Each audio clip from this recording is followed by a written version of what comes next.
in Utah when I was a boy, everybody knew what a downwinder was. We were the anti-nuclear capital of the world. I was an autistic kid. My father was a drafted United States Marine, an incredible man. I come from an incredible family. My uncle stood on Omaha Beach on D-Day. I grew up on a huge ranch out by the lake. He was a beautiful, incredible person. He was at Pendleton, combat ready, and they were human guinea pig. They were marched into the trenches in Nevada. They're called atomic veterans. He nearly died at the blast. Between 1951 and 1968, we had 300 open-air tests. Well, as different scientists started to write about this, Wallace Stegner was at the University of Utah at the time. I got to know him. Edward Abbey was hanging around there. I got to know him. I got to know all these environmentalists, and I was an environmentalist, and it was a passionate, intense subject matter there. All nuclear fighters, all hands on deck, all hands on deck, all hands on deck. All nuclear fighters, all hands on deck, all hands on deck, all hands on deck. They'll be calling you a radical. Bloomgate, 311, whatever you want to call it. I call it Pacific genocide, whatever. It's fucking giant conspiratorial across all demographics. All nuclear fighters, all hands on deck, all hands on deck, all hands on deck. They'll be calling you a radical. All nuclear fighters, all hands on deck, all hands on deck, all hands on deck. Bloomgate, 311, whatever you want to call it. I call it Pacific genocide, whatever. It's fucking giant conspiratorial across all demographics. They'll be calling you a radical. May God have mercy on all of your souls. Nuclear power was evolving. We were promised, oh, this can't happen. It will never happen. We cannot have a meltdown. Well, good morning, and remember, first and foremost, post-ignorance in this movement, the anonymous, post-ignorance, Million Mass March, all of it, this social conscious movement as artists, as activists, remember, first and foremost and paramount, this is not about quantity, quality. We don't want the masses. We don't want the herds. Do we need to move the herds a little bit? Shift the herds? It's like a herd of freaking fainting goats, stampeding, falling dead, afraid of the boo. You got a herd of sheep. You can't just, well, I guess you could just stand right in front of them. But that's what we've tried before. And so I'm going to get into a lot of things. Is, you know, the 7th grade hall monitors are out and force. Don't you love these little fucking weasel rats? The 7th grade hall monitors, they're going to handle it. And the nuclear cartel, they rely on that. They don't have to do the dirty work. The 7th grade hall monitors will do it for them. It's ridiculous. But, so, we walk through the valley of shadow of death. We fear no evil. We talk a lot about New York and the gig and Million Mass March and how it played out in the reality because, look, media showed up. I stayed in New York for some very good said reasons, and I'll talk a lot about why I stayed in New York and what's up. Yeah, I've been working with some real strong media, but first and foremost, I want to talk about the death of the founder of RT. This is a major, major, major story. Of course, the fainting goats and the shot down plane. Now, Putin, the new czar, let's get real. Head of the KGB forever. You don't think that his group knows what happened to that plane? You don't think his group knows what happened to the head of RT? You know, he was really a Russian guy. But he brave. He stood up. He was one of our friends. He was one. I mean, you think about it. Who's got the platform? The so-called alternative media. Russia Today. That's the platform, bar none. Look at the ratings. Why are the ratings so high? They're gigantic. Because they reported reality. Now, granted, has it been softballs and spun? Well, of course, but still, that doesn't matter. It's been reported. They're the only ones that have reported Fukushima. They're it.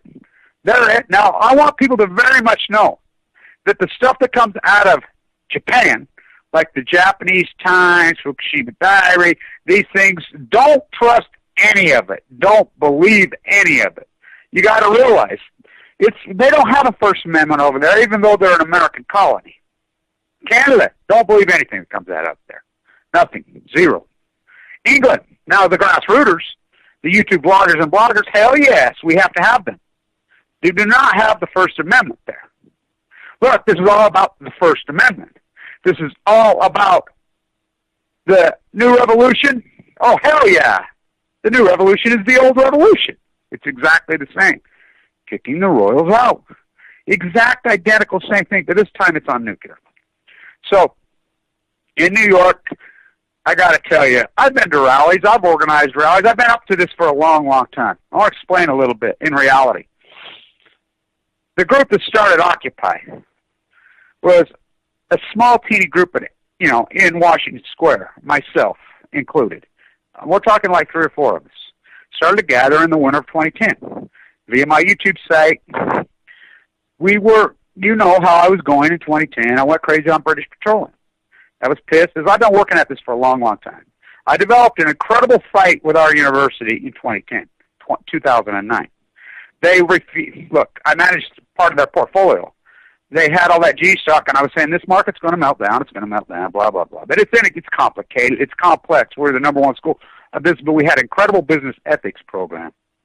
So, anyway, we lost a lot of our people. And so as an artist, I'm an activist artist. That's what I've always been. Environmental activist artist. Socioeconomist. 2 PhDs. The last PhD, probably the best. This PhD's folded out right here on YouTube. You can watch it. Think about what I've been able to do. And I want people to very much understand, no. This fight has been to survive cancer. This is life. I was given 2 months to live. So sick. I want people to know that most of this activism that I've done, I've been incredibly sick with AML leukemia. That's a disease that very few people my age survive. I've been fighting my ass off to live, to stay alive. This has been so intense.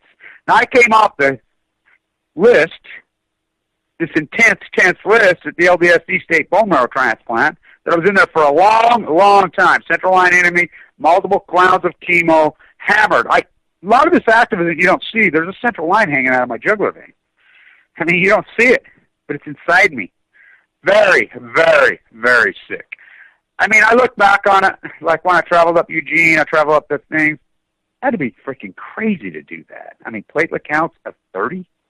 I could have bled to death so easily, but I did it. And, my daughter says, well, maybe that's why you lived. So like activism is life. To you young activists out there, it is life. It's not the journey, it's the destination. It's not the destination, it's the journey. So, that fighting, I didn't come off that list till this year. I didn't even know. I got back from Helen Caldicott's Symposium when that work that we'd done there, and I come back and they had a party for me and they had a gig for me, and I didn't know. The doctor just walks in and he says, Kevin, we're going to cut you loose. So, usually, it's 5 years. 5 years. That's the magic number in cancer. 5 years. And so, I'm like, well, Dr. Uda, the only reason you're cutting me off is because I'm out of insurance. Out of money. He said, no. He laughed. No. We think that you're done. We think that, as far as our treatment and care. Now, he says, you can't let up, and you have to keep the fight. And if anything happens, we still want to see you. But, look, I know to run this race all the way to. I'm not going to get caught on the rail and tagged on the wire when I quit riding the horse. It's not going to happen. Well, I'm not, at least if it happens, they're going to downright beat me. I made the decision, it'll be 4 years tomorrow, that I went in on 11/11/11. In extremely, extremely, extremely critical condition. They ranked me as a 10. The only 10 that's ever walked out in the 26-year history of the bone marrow transplant unit that they know of. The only one. So, I told the doctors then, I'm not taking a cold third strike. I'm going down swinging. I'm swinging for the fences. I had my mind made up, and I was in tremendous amount of pain. I'm a tough guy. Got broken back, severed tongue. I've been through a lot in my life. I stood on my moral ground since I was a little boy. I've always stood on this. You know, this activism in the street, it's nothing new for me. Been doing it my whole life. It's just who I am. You know, it's what I was born to be. So I've been fighting for my life. I know that 5-year mark's important. I know that. Just because the doctors say, you know, we're not going to treat you anymore, whatever, because I am out of insurance. And so I know I got another year to go. You know, and it's just a date, an arbitrary date, but I understand. Not about to freaking not finish this race. You know, I'm going to finish this race all the way. I'm going to sprint out. I was a distance runner when I was a kid. And a half mile. You know who I used to have to go against in junior high? Ed Icestone. Yeah, he and I would go at it. Yeah, the Olympic marathoner. He's the Olympic coach, you know. I've been in those guys' ears here about the Olympic Games 2020. They know now. It's like nobody knew about Fukushima. So, you know, this is a fight for my life, for your life, for everybody's life. It is the ultimate fight. I call it the greatest fight. You know, and I said, you're either with me or you're against me. And I'm not W. Bush, but he said that true, Bush, by the way. You're either with him or you're against him. And I sure the fuck was against him. All people very much know I'm a peace activist. I believe in the work of Code Pink. I believe in the work of all these great peace activists that came in front of me. Martin Luther King, Gandhi. I believe in those people. I really believe in those people. My dad, you know, the Special Forces Marine, he was a peace activist, but it was about tough love. And, you know, that's the way they were. Huge fan of Malcolm X's. I'm a huge fan, especially his evolution of the man, you know, and not the way that contemporary has spun these people in the truth and the reality, how they stand up. So while the Million Mass March is going in D.C., I stayed in New York for some very good said reasons, working with some media. I've been working with some good, strong media. There's a lot of things going on behind the scenes, a lot of things. I mean, YouTube's a tough gig, and you got the 7th grade hall monitors out there, you know, trying to spin and do what they do. Now, of course, Dana Dunford up there in Vancouver got some legal issues going on, arrested on a criminal, some type of act, blah, blah. By the way, I think the person was this, I don't even know who this guy is. This guy up at Vancouver, this professor. It's a beef between those two. I really don't know anything about that guy. Nothing. Apparently Dana does. I really don't. You know, I know about the nuclear cartel and the PR firms they use and the tactics they use. So I've been at this a long time. In a global way, they'll use whatever they can find, whatever. I mean, this is a war. Come on. It's always been a war. You know, it's a full-blown out war. You got people that are willing to kill people for profit. You know, it's gone on since the age of time, since the age of man, but this is nuclear. The biggest cash cow in human history is nuclear. They're not going to give it up without a fight because these are greedy, sick son of a bitches, sick fuckers, really sick fuckers. That, I mean, it's all, and it's even more than wealth and money. You can go clear back to the great philosophers, you know, all the way back. Plato, all of them. You can go back, you know, they set their hierarchies and their, you know, levels of addictions, which were so true. And they've always said everybody, every philosopher, everybody that even included Jesus, all the way back, said the same thing. Power is the evil sickness. These people are sick with it. The ultimate power is nuclear. The ultimate power is nuclear. And nuclear power is nuclear weapons. The ultimate power.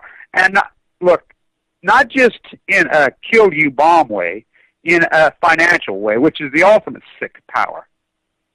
Because of Price Anderson, because of the IAEA hijacking, because of the fear, the Cold War.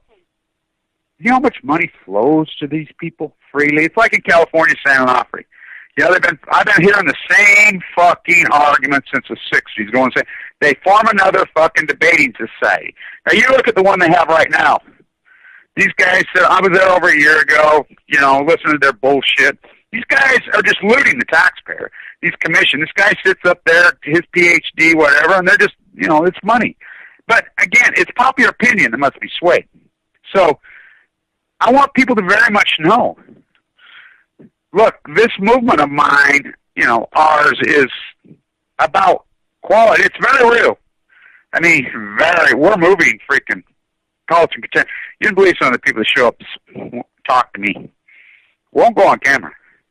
You know, but they pop in out of nowhere. Kevin, can I speak? Yeah. You know, the movers, the shakers, the writers, the artists, they come out of the woodwork, just show up out of the blue. Kevin, I don't ever post, I don't ever anything, but I've been watching. They just one of them just walked up behind me and tapped me on the shoulder at the museum. Okay.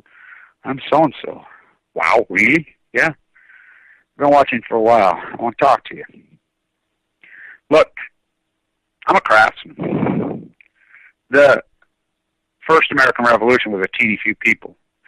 So blocking the East India Company. Now, I started what I call Yellow and Black Friday, long time ago.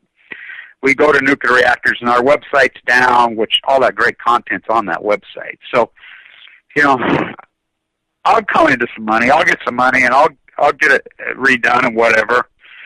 I met with publicists. I met with editors. I met with a lot of people, media. And look, our little rally in New York City was small. There's a very good set of reason I stayed there. John Anthony, Steve Grant, and those guys, they can handle freaking D.C. We've done that. So I think, but I had to freaking meet with the grassrooters that are making this movement go. Now look, the mask was never my idea. But the mask, people think corny, it's become an international symbol of protest. I like it. I really have learned to like it. Because anytime, like here in New York, as soon as they see the mask, they know it's protest. Now, I'm against the mask being made in China, so there's a group of people out there that some artists that I'm working with that we're turning into an art movement, making our own masks out of all kinds of stuff. And I saw some incredible ones.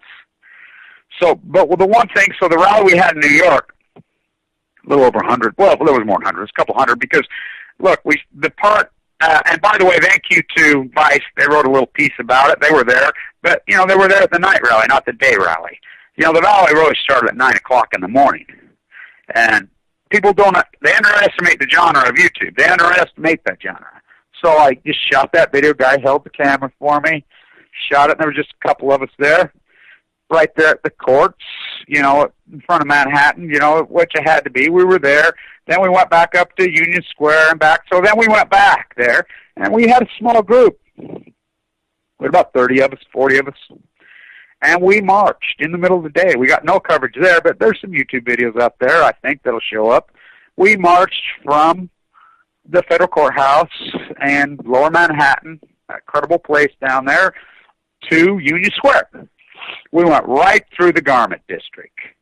I think it's so important that we did that, because that's really American Ground Zero, as I knew that. Here we go right back to where I started this. Really, it has to be there. It has to be New York. All the media's there. The head, the brain's there. The conscious people are there. From the Bronx, from Brooklyn, all over. I mean, that incredible, amazing city. It has to be there. I know that. So we marched through the garment district, and I had my megahorn saying, we come up with a really great new saying. Some kid was yelling, "Wake up, New York. I thought you were the city that never slept. Wake up." And I'm like, well, they're awake, they're sleepwalking. So that's our new one. The country's hypnotized. The country's sleepwalking into this bay of consumption. It's just like when I go on my rants about the NCAA being slave league, and people pull back from that one. Oh boy, they go crazy. Hello, the NCAA is not academia. It has nothing to do with it. It's a private corporation. Slavery is alive and fucking well. Slavery is the strongest it's ever been in the history of humanity, right here in the United States. So through the garment district, so when I was starting this movement, and what happened on my Occupy gig is I was amped up the day that I was due to speak at Zuccotti. Now, by the way, I fought like hell with them about naming it Occupy. It wasn't named Occupy Wall. It was just a word, because we're going to go down to Wall Street, Kev. And I was like, why? Don't go down there, because it's not Wall Street anymore. It's a museum. Wall Street, I worked down there. Wall Street was captured a long time ago. The hedge fund industry, all of it was captured by the computer. Just like every other industry, just like college athletics, just like academia, it's all been captured by the few because everybody in America has went along with this fucking royal system, pay the Dragon Slayer. I'm going to be the one. I'm going to be that one in a million. And everybody's fucking chasing that unicorn. They're chasing that. I'm going to be the next American Idol. I'm going to be the next Tom Brady. I'm going to be the next King James. And everybody's bought into it. It's ridiculous. It's obscene. So I was leading up to the 100th anniversary of the Shirtwaist Fire, Garment District, which is the chemical building in NYU. Now, by the way, I'll make sure I'm there this year as I go to that event, which is a powerful event. Now, if you don't know what the Shirtwaist Fire is, look, the greatest activists in the history of the United States, some of the greatest activists. I really believe it to probably be the most powerful ever. Well, the women, the young women in their long, beautiful white dresses in 1908, 1909, 1910, marching in the streets of lower Manhattan against the slavery. Young Italian women, young German women, young Jewish women, all of them down there because they were the ones being abused. Now, the young Irish, the young Italian, the young German, the young Jews were being exploited in the steel mills. You look at those photographs of the child labor that was going on in Pittsburgh and New York City and all of it. I mean, child labor was legal. I mean, it was such abusive, horrific conditions that were going on right there, the greatest clothing ever made. Now, it had backdoored. Here it went circle again. Look, the American Revolution was started by craftsmen to block the East India Company. They didn't want the East India Company, their cheap goods. Paul Revere is still to this day considered probably the greatest silversmith in American history, America, in, this land, because it wasn't called the United States of America when he was doing his work. It was called America. The whole continent was called America, which, there was a big argument. Is South and North America really one continent or two continents? Because they actually do connect. Oh, they severed that, the Panama Canal. So, it's two now. Unnatural. Of course it's unnatural history. So, it was important they did that. It's an incredible feat, to the path of humanity. So you can get your consumption goods, I guess. I don't know. So, they were dumping cheap goods on the United States from China. Look, it's a fact. The sailors were the most incredible craftsmen ever, Moby Dick. So their boats, you know that they could bring in goods faster from China to the port in New York City than they do today. That's a fact. Oh, technology, oh no. That's how good they were with the trade winds. That's how incredible the shipbuilders were. That's how incredible the sailors were. Ultimate, literally, salt of the earth, salt of the water. Incredible. You ever seen one of those ships? My God. Wow. So, they were bringing in cheap goods, the East India Company, the House of Windsor. And you think it's always been that way in England and whatever, the royal family still holding. No. They've flipped, and that's why I like the mask, Yeah, was he connected? Come on, please. Guy, he was connected. It's all metaphorical symbolism. He was going to blow up part of it. He was never going to blow apart. It's all figuratively. It's all figuratively. That's what I love about it. We're not really blowing up anything. We're peace activists. It's symbolism. But that's how it works. It's kind of like Little Red Riding Hood. It's like a Lambeth. And you say, oh, that's all fairy tale stuff. No, Cassandra, those are the stories that we all go back. Because what does it do? It drags you back to the conscience. Look, we don't have to be violent and commit an act of violence. We just have to make people conscious of that. That's what Lamberts do. That's what mythology does. That's what literature does. That's what artists do. That's what we do. Look, so we wake people up. Hey, is that what you want? Because that's what we're headed for, 9/11. Hello, pay the Dragon Slayer. The death, the violence, call it a fucking drone strike on us. Violent, how terroristic that is. The word terror, look it up, look up terrorist. Look up, who's the terrorist? Fox News? Oh, hell yes. They're fucking terrorists. They fucking feed on terror. Drones flying up there and things. I mean, Obama a terrorist? Absolutely he's a terrorist. Bush terrorist? These people are terrorists. Now, it's unbelievable what they do. And you think about it. And if you think I'm full of it, think about the drone strike on Doctors Without Borders. Are you fucking kidding? Oh, mistake. Bullshit. These guys can fucking put a fucking beam down your shirt, fucking pipe look inside your house. The technology, it's no mistake. I come from a family of a fucking amazing, incredible fucking, they don't like my ways. I come from a family of activists. My father, it was required. My grandparents, if you saw something wrong, you got on the streets and you fucking made it right. That wasn't fucking just anything. That's the way it was. That was your return to humanity for this incredible gift you get called life. Life is a gift. It's a very precious, precious, cherished gift. How many days we each get, who knows?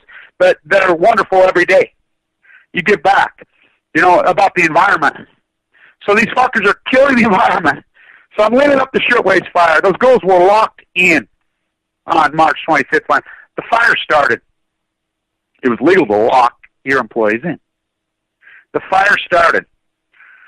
It's downtown New York City. It's the head of the media. That's why I stayed there. That's where all the media was then. That's where all the media is now. So a reporter. They were called ambulance chasers, whatever they had to be. The call comes in, fire department shows up. By the way, the New York City Fire Department does an incredible, beautiful fucking job with it. It's incredible, by the way. They have a ceremony. I've videoed it. It's online. They raised the ladder to the exact same ladder. The ladder wasn't high enough. The ladder was 2 stories short. And they do the exact fire station with the exact ladder. Right to the spot. They ring the bell. The FIT, the young artists, they write the girls' names on shirts, and there were some men too. And they hold these big sticks and they blow in the wind. It's an incredible emotion. It's got to be some of the greatest art I've ever seen. Now, Chad was with me 2 years ago, that great activist from Ohio, who got an aneurysm in his brain, and he passed away on on New Year's Day. Very, very sad. I think about everybody that's come about on, my activism, my YouTube site, whatever. Remember, I've been at this a long fucking time. Anti-nuclear movement, the Fukushima. I'm the pioneer. I'm the guy, right from the fucking day. He was one of the greatest. He was truly one of the fucking best.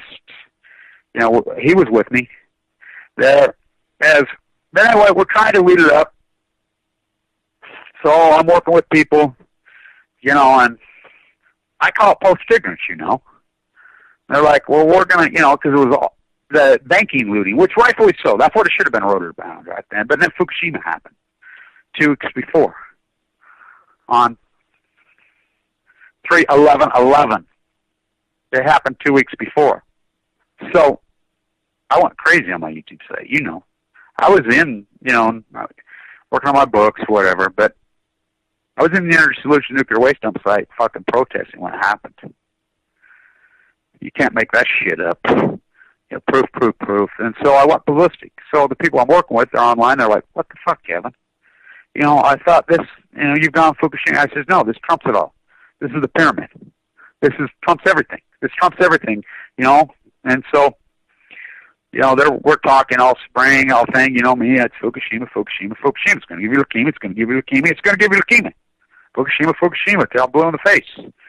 So they're like, no, we're headed down, and there was a lot of arguing, fighting, name of a fuck or whatever. And so a couple of them just went.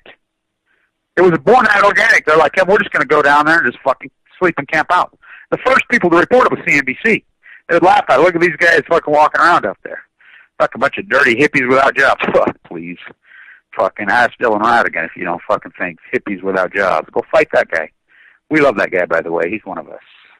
And so they're not all bad. They just have no platform. They just the herd's just lost. The sheep are lost. The herd is lost. They're hypnotized. They're sleepwalking in New York. So I go Fukushima crazy. So I'm due to fly to New York. I'm doing my standing on a picnic table. I got a stomach ache. You know, I'm flat and red's going to give you. I look back at some of those early videos and the tags in leukemia, AML, fucking acute blastic leukemia, blah blah blah. I'm like, oh my god, this was no normal stomach ache. A few weeks earlier, I told people, I said, I feel a little tickle in my stomach,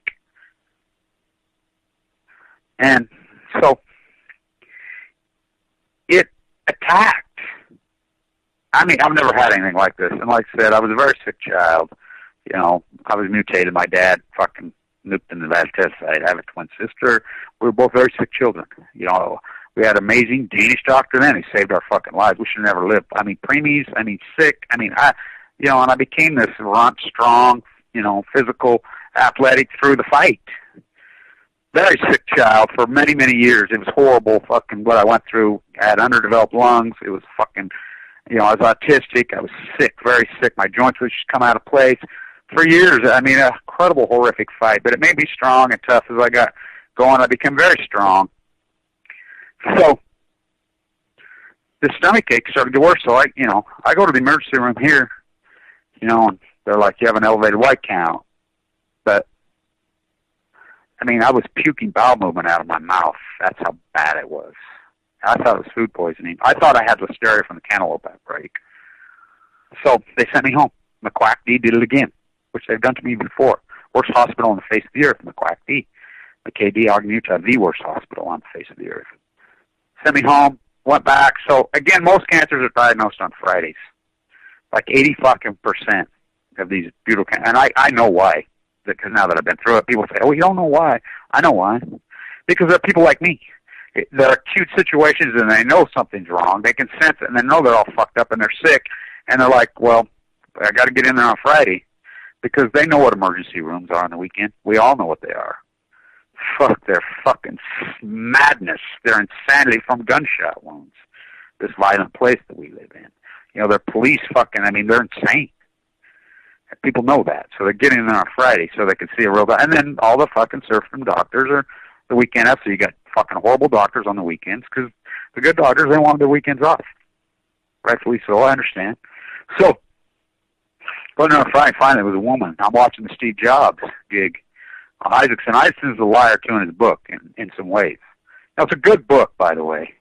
But to say that Steve Chinese Jobs would have lived with a surgery is asinine. He had pancreatic cancer. Surgeon's not going to fucking... They says, oh, they could have wanted both fucking shit. You know, one of my doctors wanted... Steve Jobs spent fucking hundreds of millions of dollars on his care, including fucking multiple organ transplants.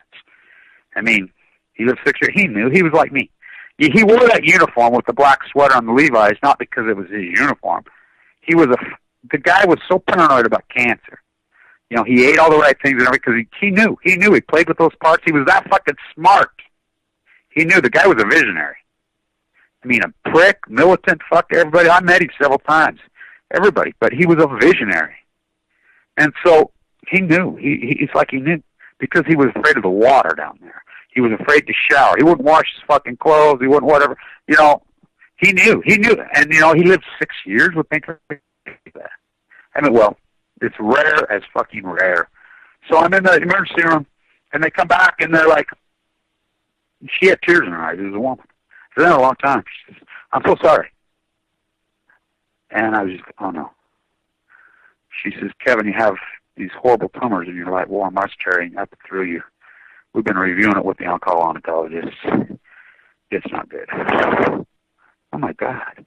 I thought I just had food poisoning. Yes, oh, my God. She says, you're full of cancer. And so I says, what it is? Well, we think it's carcinoid cancer, but we don't know. But, you know, so she says, I printed you off a little Wikipedia page here, just, you know, and she kind of briefed me. She says, we're admitting you now.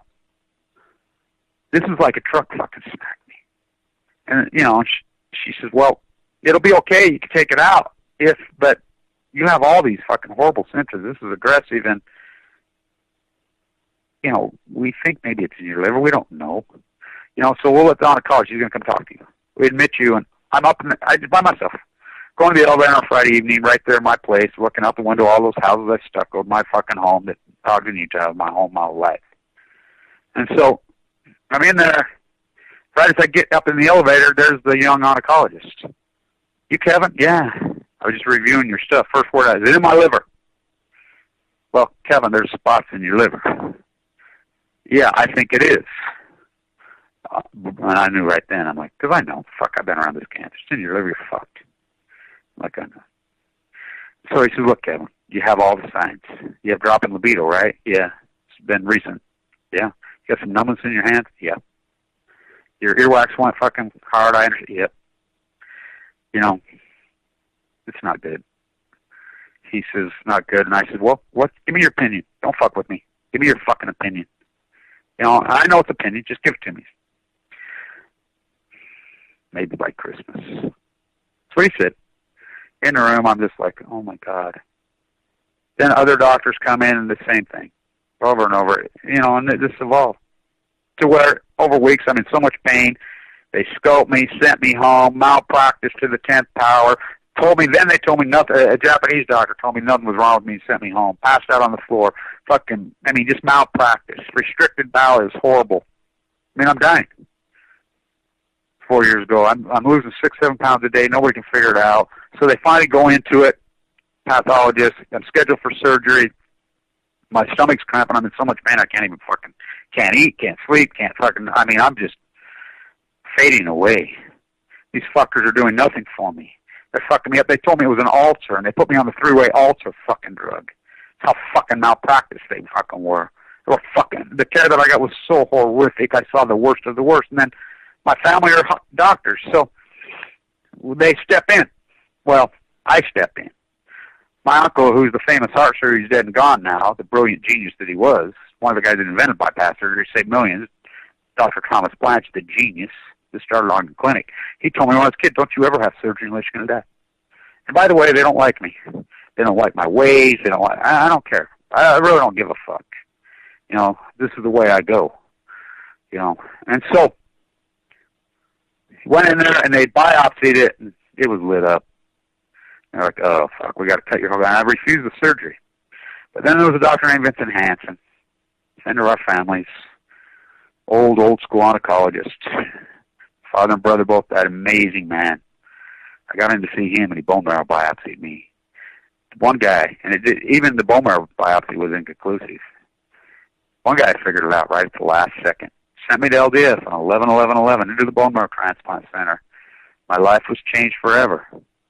I think everybody in there thought I was going to die. Danish philosophy doctor from Denmark named Timbo Peterson. First words I heard by the suits walking through there as I was going in. You want to go to fucking Huntsman, luxury good? They didn't call it luxury good dev. I call it that. You want to go to Huntsman and eat the good food, stay at the hotel? Go ahead. You want to live? You come here. You know, I'll take living. He believed in me. Vincent Hansen says, a guy your age with this horrible, aggressive, you know, I would normally not say this, but I believe in you. I know you. I know your intensity. I know your ways. I believe in you, Kevin. You know, you're strong. You're a fighter. The fight was on. And I got to tell you, it was so incredible. I look back on it. And I just been able recently to be able to watch some of those videos shot from those rooms. I wasn't able to watch them.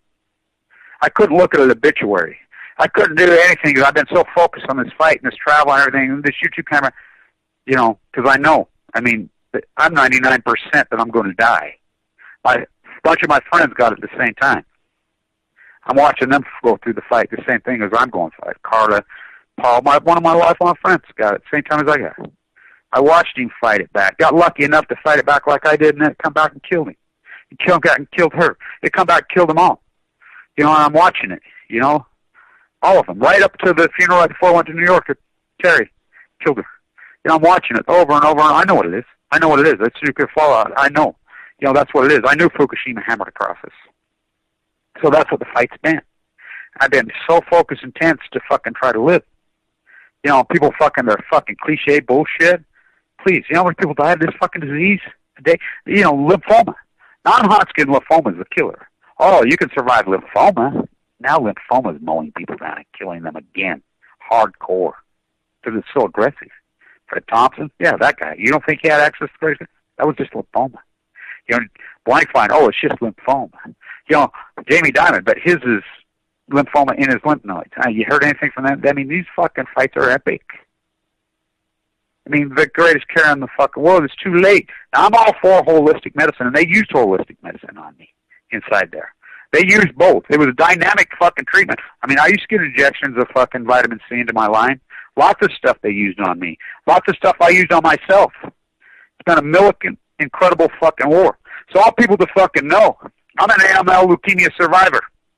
You know, I'm still sick somewhat. I still am not, 100% all the way back. I still got a ways to go. I'm going to run this fucking race to the fucking end. And I'm going to fight for everybody that fuckers died of fucking cancer. Dana's gig up there, that's his gig. That's not my gig. He does what he does because he's an individual. Do I support his actions, his ways? I don't know. I mean, I'm glad that he does what he does. Now, the whole boat that he put out on the water and everything, Jeff asked me straight up, should I buy, I didn't even know who Dan was. Hey, this guy wants to buy this boat, do this thing for life, and, I knew there was a few of us online that were doing this anti-nuclear fucking fight, including Jules, who hosts this radio, and, Christina Ratchicks, and, Ackerman was early, and, I knew the community. Of course, Jan, Miss Milky the Clown. She was 10 bucks all over, her and I. And so I didn't even know who this cat was. I'm like, who's this guy? Beautiful girl. What, is it some girl who said, good, we need a girl? I didn't know. I don't watch many YouTube videos. I had no clue who he was. And then, Jeff's asking me if he should buy him. Fuck, I don't know, I guess. Whatever. So, and I've never watched that many of Dana's videos, but the one video I watched of him he did on the Beagles killer was brilliant. It was brilliant. His work's strong and it's powerful and it's good. I'm not Dana. He's not me. But we do our work, and that's the Million Mass March. That's post-ignorance, as I wore and when I led the exception. That's why I wear the shirt that says your logo here. Like an organ. We all have the same fucking ends, but we use different means. That's the point. That's what people in media, and I try to hammer this to media, they don't get this shit. They don't get this. This is a collective fucking group of leaders, just like it was 240 years ago in Boston. They were individuals. Now, how did they get their group wrapped around? They were Masons. The French Revolution was a Masonic war. So was the George Washington Masons. They broke away from the English royals. And it wasn't it wasn't the idea. The Masons didn't have the idea. They just happened to be Masons. The idea came from the craftsman. The guy is that's where it came from. That's what this movement is. There, people don't get that. So, I'm in New York, and people show up, in the evening. This was supposed to be all day. I mean, because there's a lot of fucking problems with the promotion of this movement because, John Anthony I thought he had the domains registry. He thought I did, and we didn't. And Wiki Poets, who's an anarchist, did. And I'm all for it because we want everybody. But we're not anarchists, Again, she promotes anarchy, and a lot of it ain't good for them. More power to them, but that's not me. We are individuals. We are individual leaders with the same goal. To stop these evil fucking monsters from killing the planet, from killing you. It gets most people do it just like that. Fuck the American colonialists. They were too ignorant to protect themselves. It was a small, teeny fucking group that got together and says, fuck you. The craftsmen. Protecting their industry, protecting their craft. Paul Revere, the greatest fucking craft. Same thing now. I'm a plaster hawking trial. They've destroyed these industries. I'm a rock mason. I fucking never use fake rock. I never use fake stucco. I don't fucking play. I knew it was a scam. It's just like people go along with it. Because they're liars in hairspray. They're lying in hairspray because it's all for their own economic benefit. They'll exploit later when they say they don't like exploit Donald Trump because it's all about their own, because they're that shallow and weak. The United States populace is that shallow and weak. They don't care about anything morality. They don't care anything about it, and it doesn't help anybody. It's quantity. It's your own self-promotion. It's the fuck thing, and not me. So that's who we are. So I don't even know what the whole litigation gig is on Dana's gig up there. I have no idea. I don't even know this guy that he's got in with it. I don't know the 7th grade hall monitor. Well, I do know who the 7th grade hall monitors are doing their fucking childish bullshit. But, I think it's good how it's evolved. I don't know Dana personally, but I believe that he's smart enough to, get this into the domain and get the coverage and, have this fight. because we need to have this fight with academia. I'm an ex-professor. And look, I surely don't attack any scientist or any academia or anybody on an individual basis. Hell no, they have the right to say whatever the fuck they want. I'm talking about the overall system in the aggregate, because people have taken the money. Now they all think they want to be on the winning team. It's just like the vloggers and bloggers. You know, I like Luke, fucking We Are Change, but he's trying to be on the team because it builds views, and I understand that. I understand the fear porn of all these people. They're trying to build views. They're trying to be on the team because they're trying to make some money. I get that. They have that legal fucking right, absolutely, but I'm not that. I'm an activist artist. I'm a real fucking true blue grassrooters fucking activist in the fucking spirit of fucking Madeline Rice.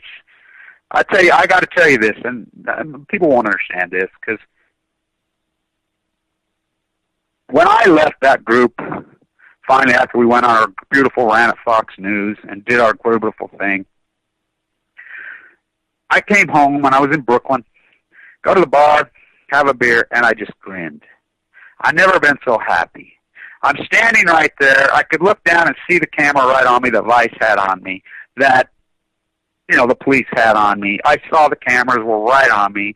I saw everything, and I knew there would be a photo come out. And I had my old, beautiful Austrian hat, Freedom Eisenblatt, and those two, and had my glasses on, and I'm like, I could think of nothing but Madeline Rice, Megan's mom.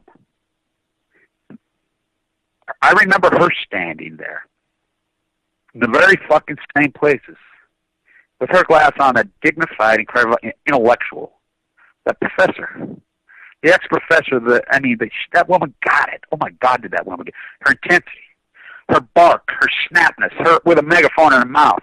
I thought about Malcolm X and his intensity and his thing and his righteousness and his goodness, as he said when he got back from Mecca. Well, you're a changed man. Yeah. I saw blonde-haired, blue-eyed Muslims. They stood up against the machine because they got it. And I'm like, I knew a picture would appear.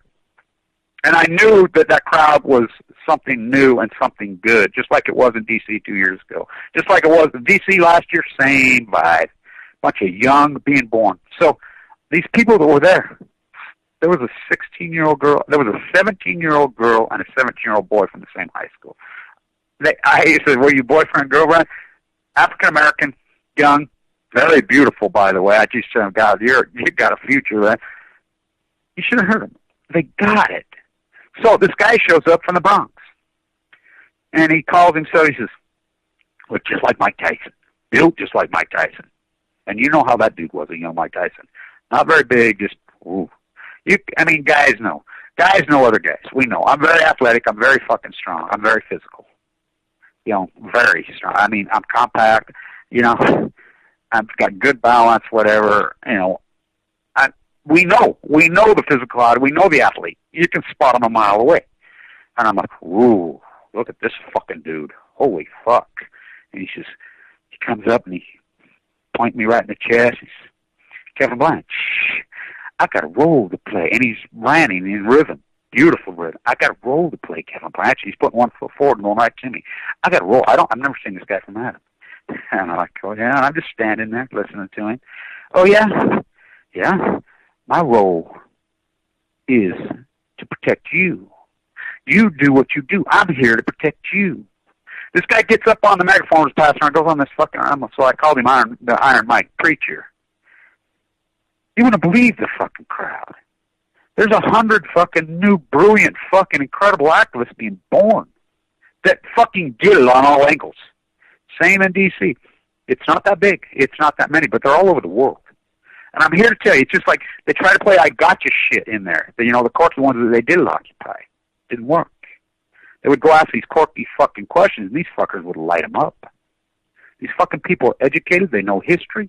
They know the fucking score on all issues. That's what this is. Hello, that's what it is.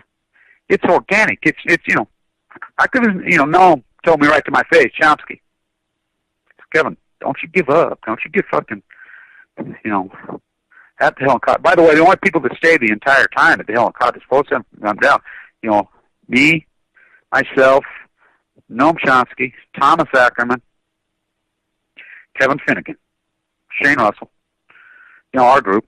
we gutted it out the whole time. Even Helen wasn't there the whole time. Noam Chomsky was. I got a whole new gig for him. And so he told me right in my face. It took people 40 years to even know my name, you know, and he moved a lot of people, by the way.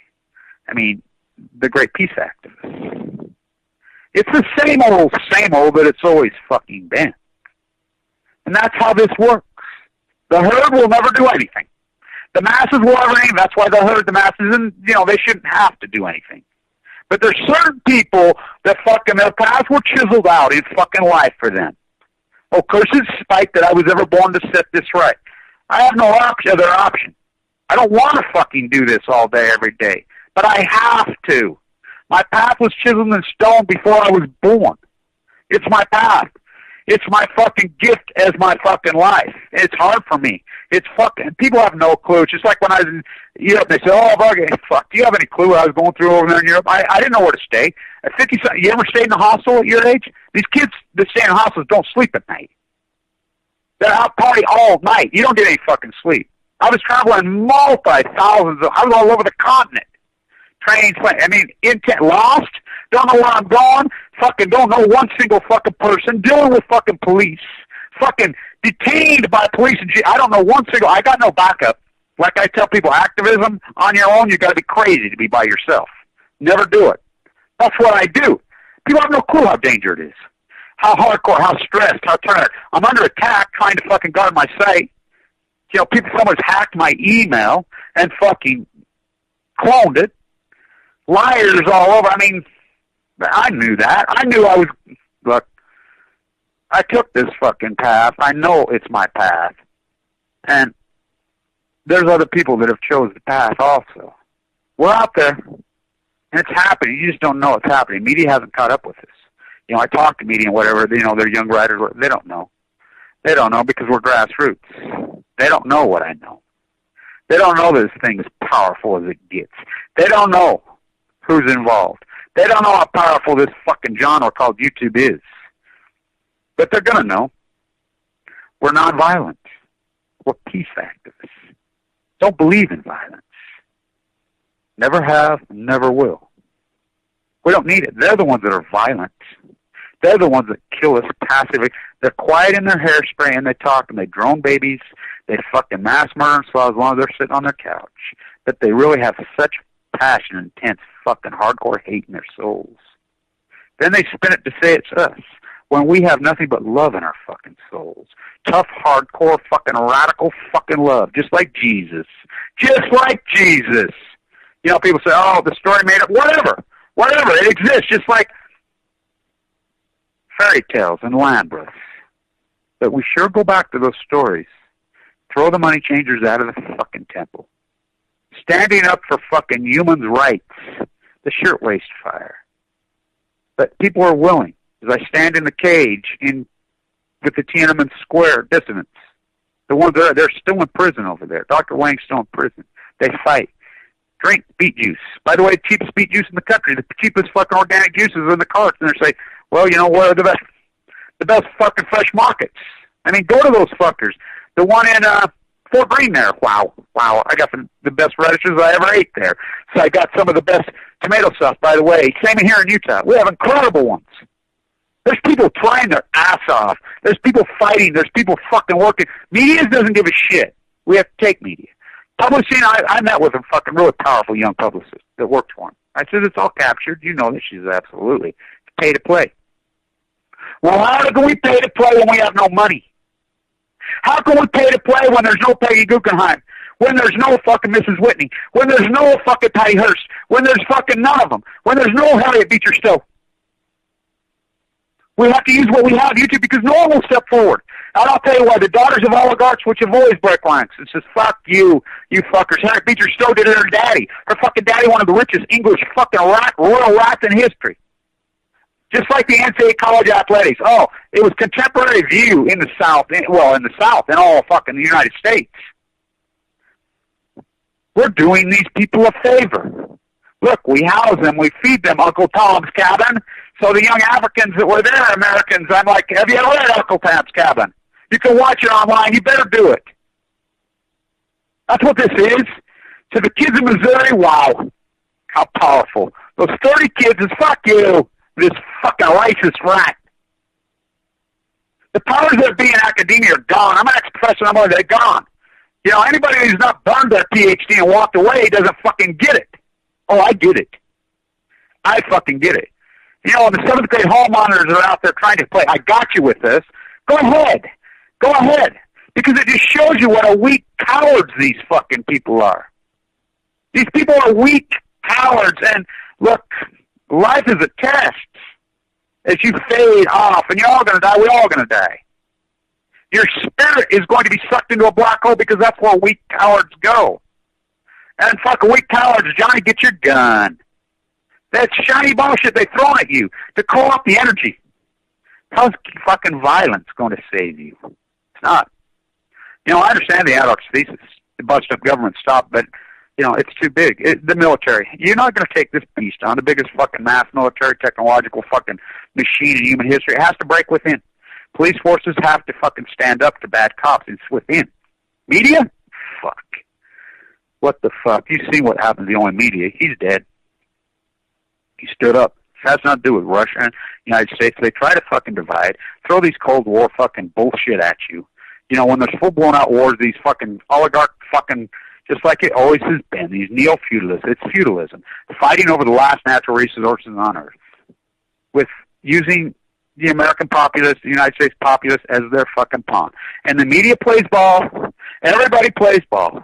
The NCAA, those kids, they're the foundation. It's very important to understand. These people, this pyramid's built on our backs. It's built on our backs as the one great young African 30-something-year-old ex-Marine preacher at Union Square on the night of remember November 5th, 2015, as we passed that megaphone around. Because everybody's voice heard and the quality, the leaders, he says, they can't have it without us. Just like those 30 kids at the University of Missouri. The NCAA, because the money fucking overruns. He did not resign because of the pressure by the students and the thing. He resigned by the pressure of the NCAA, which is a private institution that enslaves college athletes. The NCAA has captured athletics. Get your Bangladesh gear. BYU going to play there. BYU racist? Oh, the most racist university in the world. The Mormons are racist, and I'm a Mormon. I grew up in it. It's outrageous what they've evolved into. That's why they're bleeding members. So they step in. Says, I'll resign, because the NCAA goes to him, you realize what kind of fucking cascade you could start? You could break down. The NCAA made $9 billion in profit. You don't get any of the money back. It's a private institution that's captured, again, funded by the taxpayer. Taxpayer builds a stadium. Taxpayer funds it. The state university, state taxpayer. That's why Aaron Swartz went to MIT and says, what do you mean? MIT claims they're a private institution? 90% of their money comes from the taxpayer. So under the First Amendment of the United States Constitution, it should have to be transparent, right? Right. So he goes in there and just downloads and puts it up. I mean, it's MIT Media Lab. That's how this whole thing started. It's killed him. Oh, he hung himself. Well, let's see, 35 years in prison for that? When Paulson stole $400 billion from the Treasury, doesn't do one day? Come on. You know, you want to fucking gloss on a guy like Dana Dunford for what? For what? To tell the truth is to fucking die. Are you kidding? Wow, what a fucking time we live in. What a place we fucking live in. Michael Hastings told the truth. He's dead. Oh, did they remote control? Doesn't matter. CIA breathing down his fucking neck, what he's under. We're only human. That pressure. Aaron Swartz hanging himself, they hung him. Doesn't matter. 35 years in a prison cell at 26 years old for what? For telling the fucking truth? Finally, Manny, I want to ask every single person in the fucking world, if you see that collateral damage video, I don't care what position you are, they're the Rosa Parks of our time. Did Rosa Parks break the fucking law? Yeah, the law was fucked up. Fighters, all hands on deck, all hands on deck, all hands on deck. All nuclear fighters, all hands on deck, all hands on deck, all hands on deck. They'll be calling you a radical. Plumgate.